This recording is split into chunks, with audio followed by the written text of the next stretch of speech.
Ce pula mă faceți, mă? Donează de monede, să donează, dacă faci o glumă bună, îți donezi.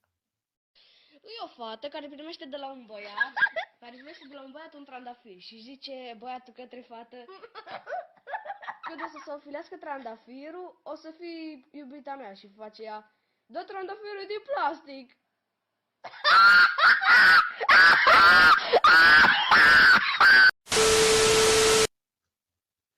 Mă gândesc. Ok.